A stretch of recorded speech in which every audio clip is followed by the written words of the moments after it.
在中国有这样一群人，他们一天能赚2万多元，却没人羡慕。他们从事着最古老的职业，却随时可能丢掉性命。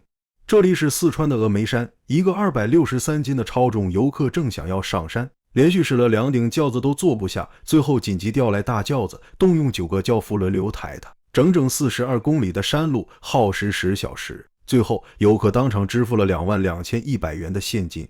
22100元，这个数字瞬间刷爆了全网，很多人都在问，抬个轿子就能日入2万，这钱也太好赚了吧。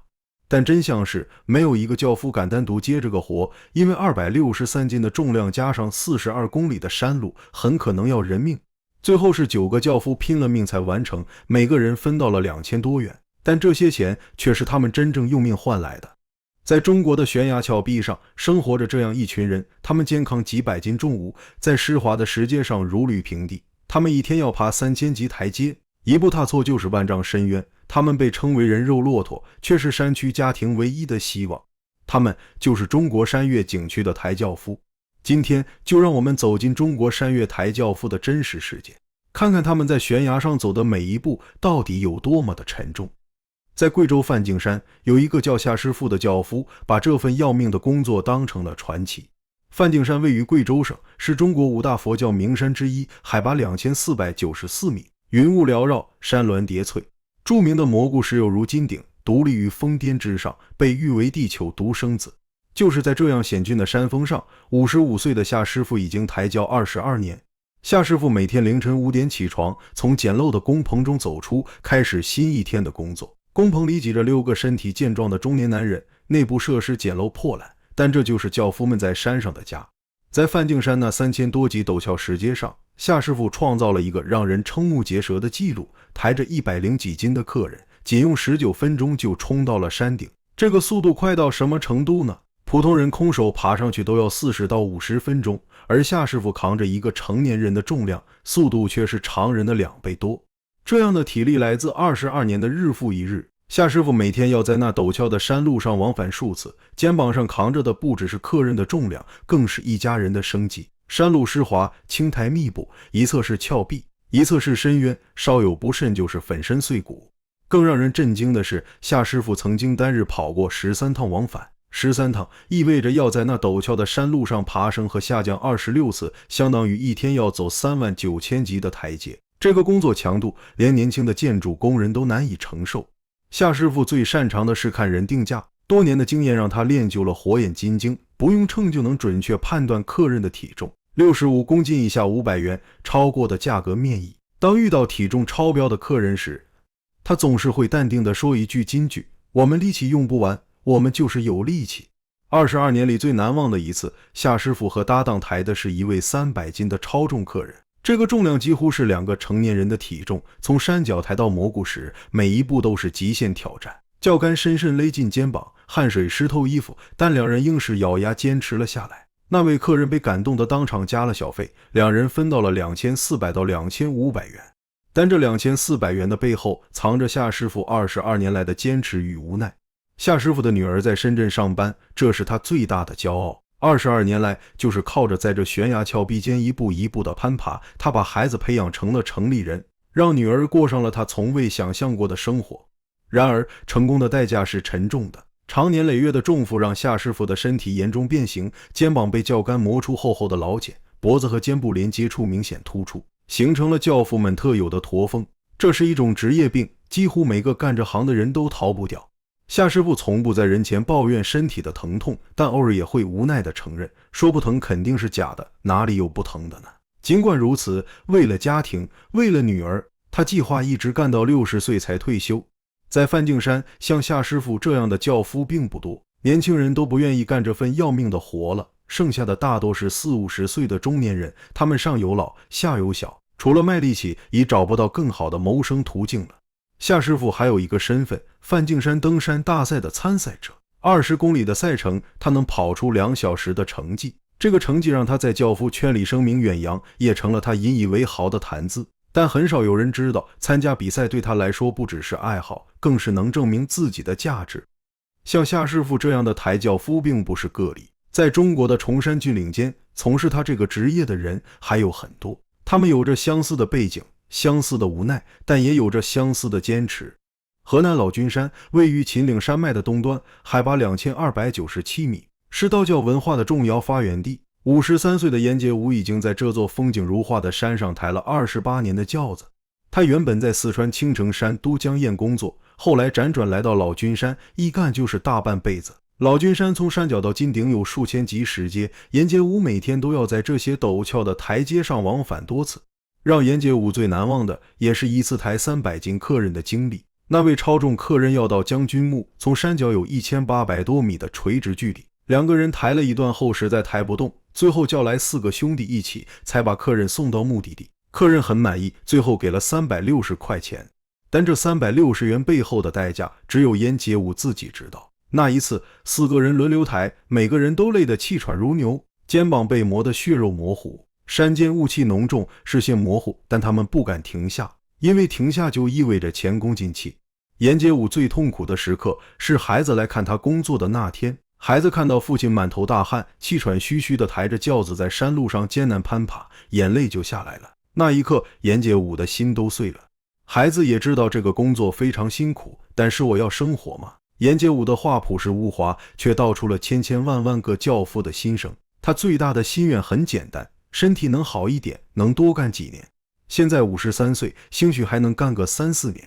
黄山，安徽省著名的世界文化与自然双重遗产，以奇松、怪石、云海、温泉闻名于世，也是电影《阿凡达》里哈利路亚山的原型。这里的教夫们面临的是另一种生存方式——固定工资制。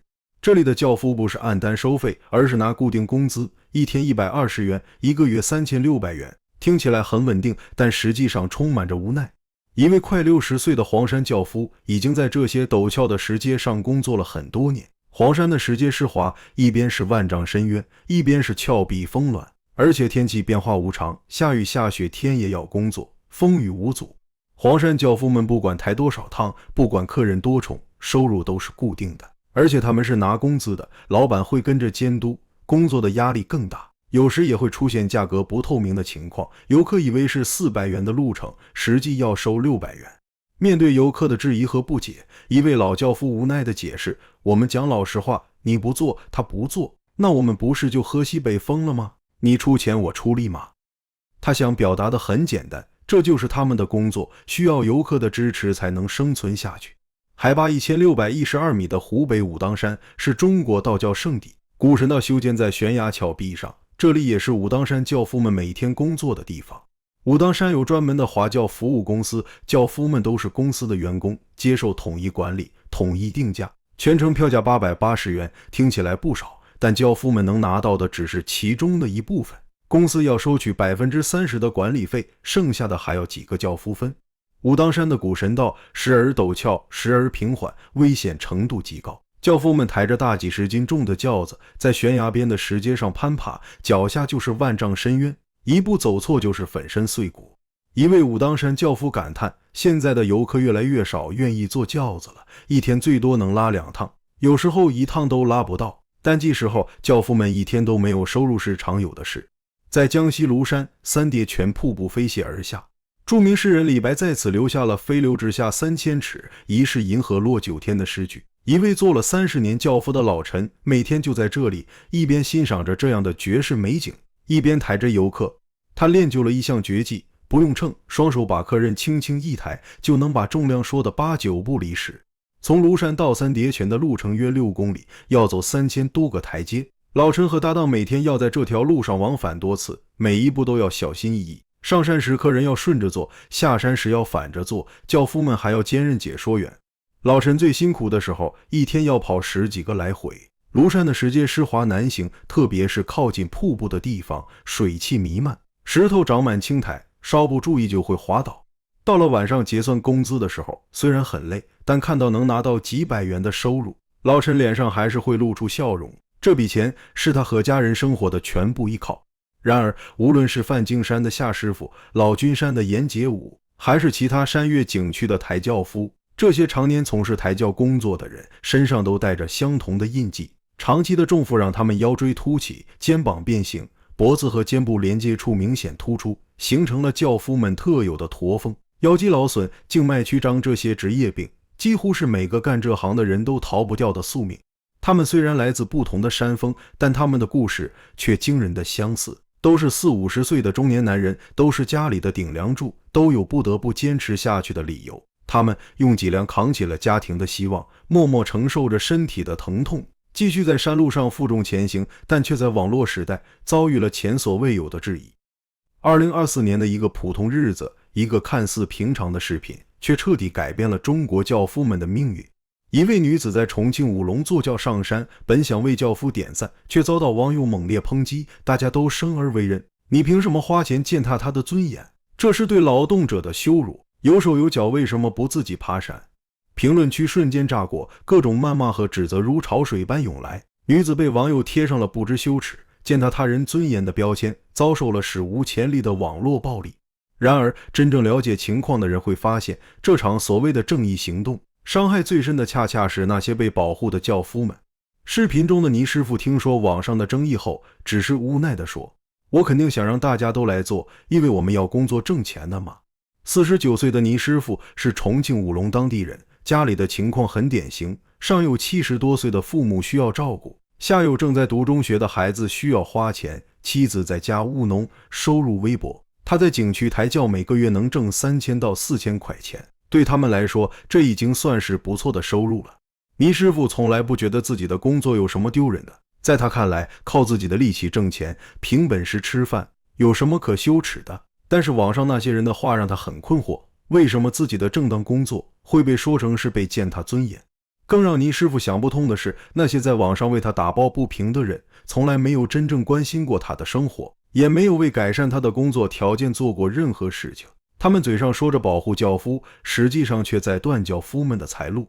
然而，网络争议并没有就此停息。几个月后，江西萍乡武功山又发生了一起更加离奇的事情。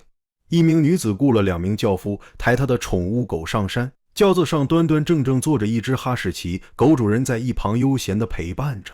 这个画面被人拍下来传到网上，再次引发了轩然大波。网友们的愤怒比上次更加激烈，连狗都不如，这是对人的侮辱，教夫们的尊严何在？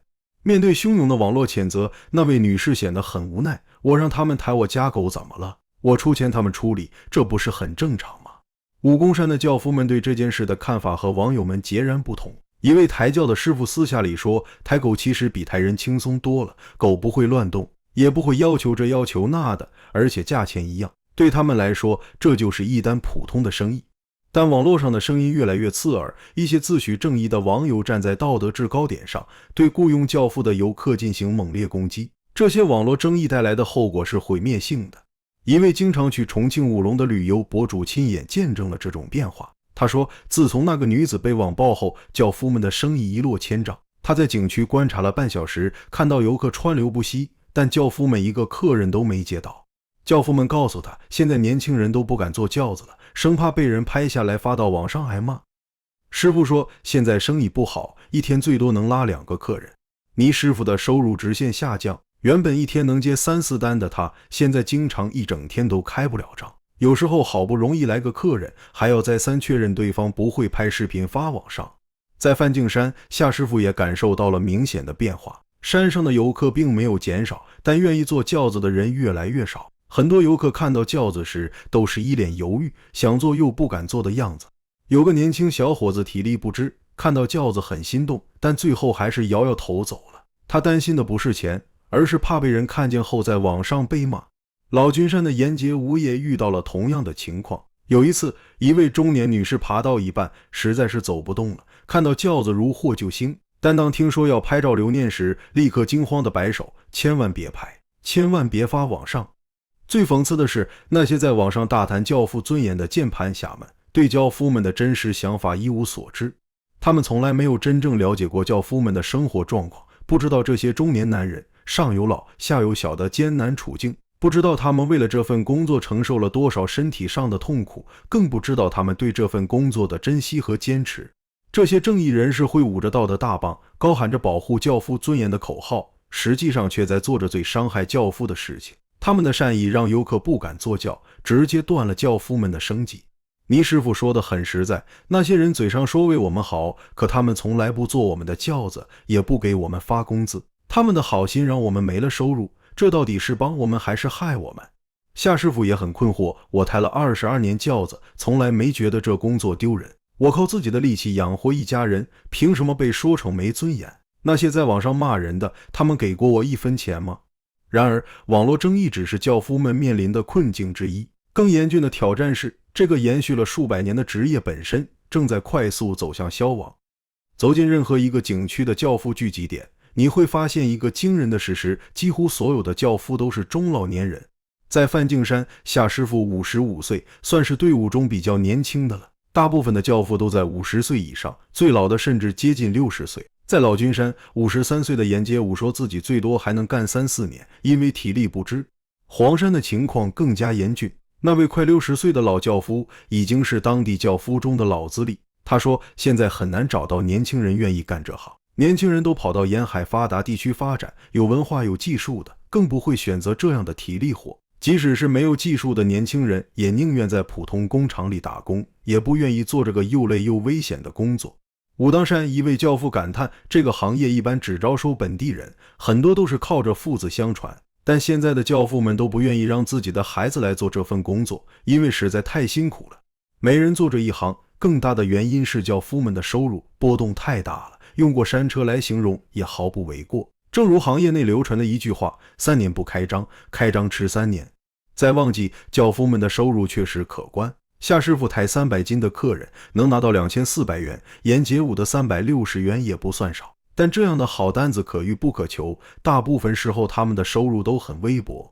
黄山轿夫们面临的是另一种困境，固定工资看似稳定，实际上没有上升空间。一天120元，一个月3600元，这个收入在当地只能勉强维持基本生活，很难跟上物价上涨的步伐。而且不管他们多努力，不管抬多少趟，收入都不会增加。武当山的情况更复杂，全程880元的票价看起来不错，但轿夫们实际到手的钱要被层层分成，公司抽成30%，剩下的还要几个轿夫平分，真正落到个人手里的可能只有200-300元。更要命的是，淡旺季的差异巨大，4月到11月是旺季，轿夫们能有不错的收入，但一到淡季，游客锐减，轿夫们经常一天都接不到活。有的轿夫1年中有一半时间是没有收入的，只能靠旺季挣的钱过冬。但轿夫们面临的最大威胁还是来自现代化交通工具的冲击。几乎每个有轿夫的景区都修建了索道或缆车，这些现代化工具不仅安全快捷，价格也相对合理。以索道票价120元为例，景区利润率高达70%，而且游客也更愿意选择这种便捷的上山方式。相比之下，轿夫服务不仅价格较高，还存在安全风险，很多游客自然会选择索道，这直接导致轿夫的市场需求大幅萎缩。在一些景区，索道建设完成后，轿夫的数量从几百人锐减到了几十人，原本热闹的轿夫聚集点，现在经常是冷冷清清。景区管理政策的调整对轿夫们来说是一把双刃剑，一方面规范化管理提高了轿夫服务的质量和安全性，武当山的公司化运营，黄山的固定工资制，都让轿夫们有了相对稳定的收入保障。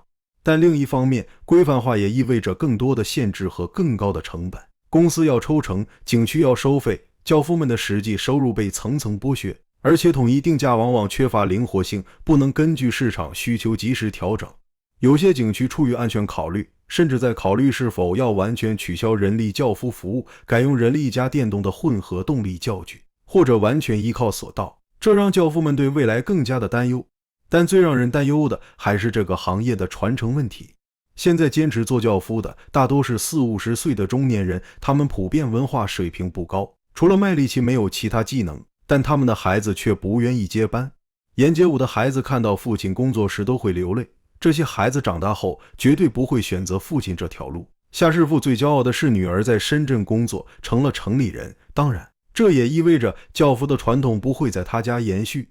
峨眉山清音阁的轿夫中，最年轻的是33岁的彭师傅，但像他这样的年轻人是极少数，大多数年轻人宁愿去城里打工，也不愿意在山里抬轿子。一位老轿夫无奈地说，我们这代人退了，这行就真的没了。这个延续了数百年的职业正在我们这一代人手中慢慢消失。2025年3月，泰山景区迎来了一位特殊的挑山工，一台能负重120公斤，在陡峭山路上如履平地的机器狗。这台机器狗的出现，让传统的挑山工和抬轿夫们感到了前所未有的危机感。相比人工挑夫每天背负几十公斤货物的辛苦，机器狗不仅承重能力更强，而且不会疲劳，不存在工伤风险。虽然目前还在测试阶段，但它所代表的科技发展方向，让轿夫们也看到了职业被替代的可能性。然而，在海峡对岸的日本，同样是人力运输服务，却呈现出完全不同的景象。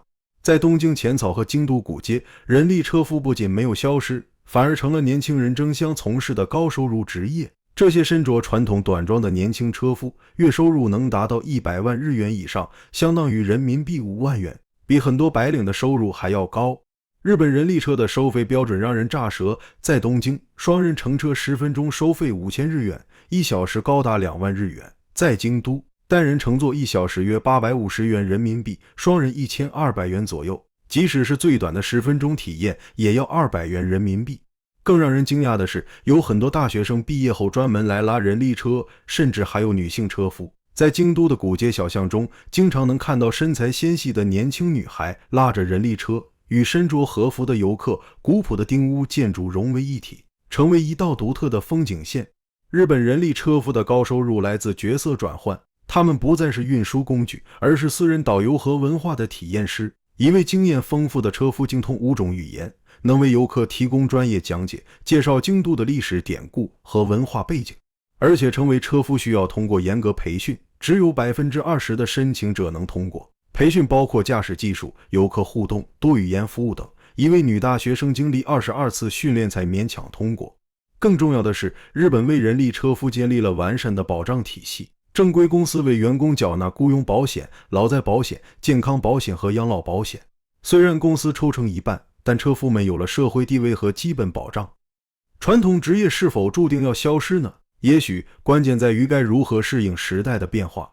当我们看到夏师傅在梵净山石阶上的坚韧身影，看到沿街舞28年来的默默坚守，看到那些为了家庭在悬崖边讨生活的轿夫们，我们应该思考的不是这个职业该不该存在，而是如何让它变得更好。真正的尊重不是站在道德高地上的同情，而是让他们的劳动获得应有的报酬和保障。真正的关怀不是禁止游客乘坐轿子，而是确保轿夫们有更好的工作条件和社会地位。职业没有贵贱之分，每一份靠劳动获得的收入都值得尊重。夏师傅抬轿子和白领敲键盘，本质上都是用付出换取生活的体面。也许有一天，中国的轿夫也能像日本车夫那样，成为备受尊敬的文化传承者，成为高收入群体。也许有一天，当我们再次看到轿夫时，看到的不再是同情，而是敬佩。